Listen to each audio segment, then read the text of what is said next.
हाथी, जो पशु जगत के सौम्य दैत्य माने जाते हैं, सदियों से इंसानों को मोहित करते आए हैं।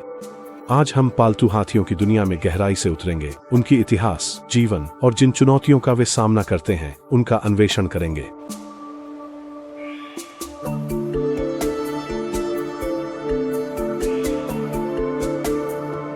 हाथियों की 3 अलग-अलग प्रजातियां होती हैं: अफ्रीकी सवाना हाथी, अफ्रीकी वन हाथी और एशियाई हाथी।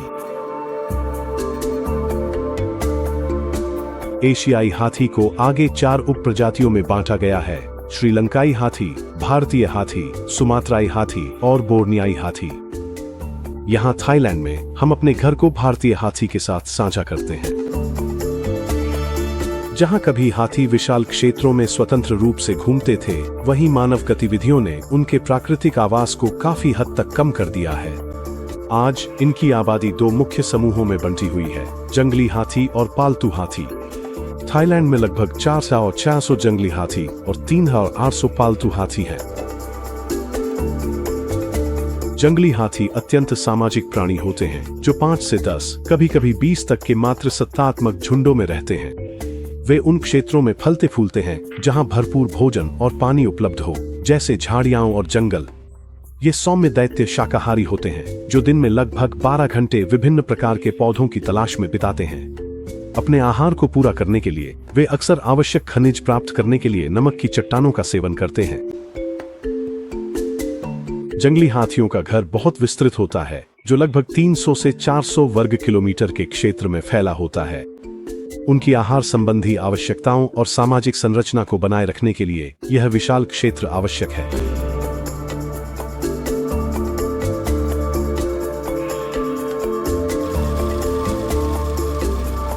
मनुष्यों और हाथियों के बीच संबंध हजारों वर्षों पुराना है। शुरुआत में हाथी जंगली जानवर थे, जिन्हें विभिन्न उद्देश्यों के लिए पकड़ा और प्रशिक्षित किया जाता था, जिनमें परिवहन, श्रम और यहाँ तक कि युद्ध भी शामिल थे। सबूत बताते हैं कि थाईलैंड में हाथियों को पकड़ने और पालने की प्रथा लगभग 1239 ईस्वी में सुखोथाई काल के दौरान शुरू हुई थी। समय के साथ थाई समाज में हाथियों की भूमिका विकसित हुई। युद्ध में कमी के साथ घने जंगलों में परिवहन के लिए हाथी आवश्यक हो गए। बाद में उन्हें लकड़ी उद्योग में काम पर लगाया गया, जहां वे जंगलों से लकड़ियां खींचते थे। हालांकि 1979 में लकड़ी काटने पर प्रतिबंध लगने के बाद उनकी भूमिकाएं एक बार फिर बदल गईं। आज कई घरेलू हाथियों को पर्यटन उद्योग में काम मिलता है। जहां यह हाथी मालिकों के लिए आय का स्रोत प्रदान करता है, वहीं यह कई चुनौतियां भी पेश करता है। हाथी बड़े जानवर होते हैं और उनकी आहार संबंधी आवश्यकताएं भी काफी अधिक होती हैं। एक हाथी को खिलाने की लागत, जो प्रतिदिन लगभग 300 से 400 किलोग्राम या अपने शरीर के वजन का लगभग 10% भोजन खाता है, मालिकों के लिए एक महत्वपूर्ण बोझ है। अपनी पोषण संबंधी आवश्यकताओं को पूरा करने के लिए ये शांत विशालकाय मुख्य रूप से घास, बांस, लताएं, जड़ें, पत्तियां, पेड़ की छाल, विभिन्न फसलें और कुछ फल खाते हैं। पानी भी अत्यंत आवश्यक है। हाथी प्रतिदिन 100 से 150 लीटर तक पानी पी सकते हैं। पालतू हाथियों की देखभाल एक चुनौतीपूर्ण कार्य है। ख्वानचांग यानी हाथी पालक या हाथी के देखभालकर्ता उनकी भलाई में महत्वपूर्ण भूमिका निभाते हैं। वे हाथियों को खाना खिलाने, नहलाने और चिकित्सा देखभाल प्रदान करने के लिए जिम्मेदार होते हैं। हाथी बुद्धिमान और सामाजिक जानवर होते हैं, जिन्हें मानसिक और शारीरिक उत्तेजना की आवश्यकता होती है। नहलाना, कीचड़ में खेलना और इंसानों के साथ संवाद जैसी गतिविधियां उनकी समग्र भलाई में योगदान करती हैं। अपने आकार के बावजूद हाथियों की त्वचा नाजुक होती है, जो धूप से झुलसने और कीड़ों के काटने के प्रति संवेदनशील होती है। अपने शरीर पर कीचड़ लगाना उनके लिए प्राकृतिक सनस्क्रीन और कीट प्रतिकारक का काम करता है, जिससे उनकी त्वचा की सुरक्षा होती है। नियमित रूप से नहलाना भी अच्छी स्वच्छता बनाए रखने और त्वचा के संक्रमण को रोकने के लिए आवश्यक है। यह शरीर का तापमान कम करने में भी मदद करता है। क्या आप जानते हैं कि हाथी इंसानों की तरह अपनी त्वचा से पसीना नहीं निकाल सकते? उनकी मोटी त्वचा गर्मी को बाहर निकलने से रोकती है। वे केवल अपने नाखूनों के आसपास की क्यूटिकल्स से थोड़ा सा पसीना निकाल सकते हैं, इसी वजह से वह क्षेत्र अक्सर गीला रहता है, लेकिन यह उन्हें ठंडा करने के लिए पर्याप्त नहीं है। तो हाथी गर्मी कैसे कम करते हैं? सबसे पहले वे अपने कान फड़फड़ाते हैं। यह रक्त प्रवाह के माध्यम से गर्मी को बाहर निकालने में मदद करता है और प्राकृतिक पंखे की तरह काम करता है। दूसरा, उनकी आंखों से निकलने वाली थोड़ी सी नमी भी मदद करती है, हालांकि बहुत कम। सबसे महत्वपूर्ण बात, ठंडा होना और पानी पीना आवश्यक है।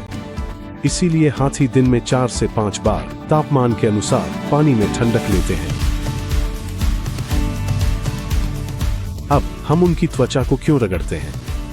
त्वचा को रगड़ने से हमें कट या त्वचा की समस्याओं की जांच करने में मदद मिलती है। यह परजीवियों और संक्रमणों को रोकता है। यह त्वचा के नीचे छिपे लार्वा को हटाने में मदद करता है। यह त्वचा के नीचे खून चूसने वाले कीड़ों के लार्वा को खत्म करने में मदद करता है, जिससे परजीवियों और संक्रमणों की रोकथाम होती है। यह मृत त्वचा को हटाता है, जिससे खुजली होती है और उनकी त्वचा को साफ, स्वस्थ और आरामदायक बनाए रखता है। ठंडा होने का समय सिर्फ मजे के लिए नहीं है, यह हाथियों के स्वास्थ्य और खुशी के लिए बहुत जरूरी है। पालतू हाथियों का भविष्य एक जटिल मुद्दा है, जहां उनके कल्याण और जीवन स्थितियों को बेहतर बनाने के प्रयास किए जा रहे हैं। वहीं आवास की कमी, मानव हाथी संघर्ष और अवैध वन्यजीव व्यापार जैसी चुनौतियां बनी हुई हैं। फरंग नॉय एलिफेंट पार्क जैसी संस्थाएं और समर्पित व्यक्ति हाथियों और उनके आवास की रक्षा के लिए लगातार काम कर रहे हैं। इन प्रयासों का समर्थन करके और जिम्मेदार पर्यटन को बढ़ावा देकर हम आने वाली पीढ़ियों के लिए इन शानदार जीवों के अस्तित्व को सुनिश्चित करने में मदद कर सकते हैं। फरंग नॉय एलिफेंट पार्क में आपका स्वागत है, जो एक छोटा, पर्यावरण के अनुकूल हाथी पार्क है और हाथियों की देखभाल में 160 से अधिक वर्षों का पारिवारिक अनुभव रखता है। पशु कल्याण हमारी सर्वोच्च प्राथमिकता है। हम नैतिक पर्यटन में विश्वास करते हैं, जो वास्तव में एशियाई हाथियों के भविष्य का समर्थन करता है, जिसकी जड़ में करुणा और सम्मान है। हम क्रूरता के सख्त खिलाफ हैं और हम बेहतर देखभाल, गहरी समझ और आजीवन सीखने के लिए प्रतिबद्ध हैं। हम अपने नैतिक हाथी पार्कों के नेटवर्क के माध्यम से संरक्षण, शिक्षा और प्रेरणा के लिए काम करते हैं, ताकि एक ऐसा भविष्य बनाया जा सके जहां हाथी और लोग एक साथ फल फूल सकें। फरंग नॉय एलिफेंट पार्क में हमारा मिशन हाथियों को सर्वोत्तम जीवन गुणवत्ता और पुनर्वास के लिए एक सुरक्षित, पोषक वातावरण प्रदान करना है। हम इंसानों और हाथियों के बीच गहरे, अर्थपूर्ण संबंध को संजोते हैं, जो इस स्थान को वास्तव में अनूठा बनाता है। यहाँ आपको इन सौम्य दिग्गजों के साथ शांत, प्राकृतिक वातावरण में अविस्मरणीय यादें बनाने के लिए हार्दिक आमंत्रण दिया जाता है। हाथी अस्पताल।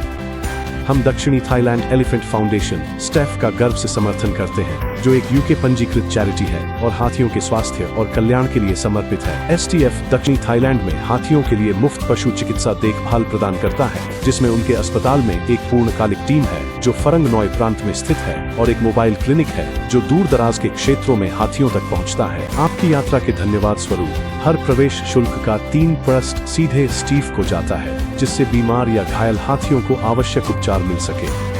अधिक जानकारी के लिए southernthailandelephants.org पर जाएं।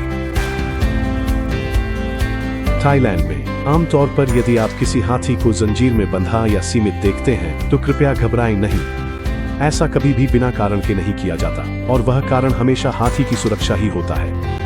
कभी कभी वे बीमार हो सकते हैं या मस्ट नामक हार्मोनल अवस्था से गुजर रहे होते हैं, जिससे उनका व्यवहार अप्रत्याशित हो सकता है। यहाँ तक कि प्यार से पाले गए हाथियों में भी जंगली प्रवृत्तियां बनी रहती हैं। ऐसे मामले बहुत ही दुर्लभ होते हैं और हम हर संभव प्रयास करते हैं कि कभी भी ऐसी स्थिति न आए। हमारे लिए हाथी परिवार की तरह है और परिवार की तरह ही हम उन्हें प्यार और जिम्मेदारी के साथ सुरक्षित रखते हैं। सुरक्षा संबंधी जानकारी। अपने अनुभव की शुरुआत करने से पहले कृपया इन महत्वपूर्ण सुरक्षा निर्देशों को जानने के लिए थोड़ा समय निकालें। दौड़ना मना है। आपकी सुरक्षा और हाथियों की सुविधा के लिए कृपया परिसर में कहीं भी न दौड़ें। शांत रहें। अपनी आवाज धीमी रखें। तेज चिल्लाना या चीखना हाथियों को डरा या परेशान कर सकता है। बच्चों की निगरानी। 11 वर्ष से कम उम्र के सभी बच्चों के साथ हर समय एक देखभाल करता होना चाहिए। हाथियों के पास जाना। कभी भी क्वान चांग की उपस्थिति के बिना हाथी के पास न जाएं। सामने रहें। हमेशा हाथी के सामने या किनारे के पास ही रहें। आंखों का संपर्क उन्हें आश्वस्त करता है। धीरे से छुए। हाथी की त्वचा भले ही कठोर दिखे, लेकिन वास्तव में वह संवेदनशील होती है। कृपया कोमलता से पेश आए। सिर्फ हाथियों का खाना ही खिलाएं। कृपया हाथियों को केवल केंद्र में उपलब्ध स्वीकृत भोजन ही खिलाएं। मानव भोजन हानिकारक हो सकता है। कचरा न फैलाएं। हमारे पर्यावरण को सभी की खुशी और सुरक्षा के लिए साफ रखने में मदद करें। अपने हाथ धोएं। कृपया हाथियों को खाना खिलाने से पहले अपने हाथ धोएं। फ्लैश फोटोग्राफी न करें। तस्वीरें लेने के लिए स्वतंत्र महसूस करें, लेकिन कृपया फ्लैश बंद कर दें। हाथियों के पास अकेले न जाएं। हर समय एक गाइड और क्वान चांग की उपस्थिति अनिवार्य है। सुनने के लिए धन्यवाद और हमारे कोमल दिग्गजों के साथ अपने अर्थपूर्ण समय का आनंद लें।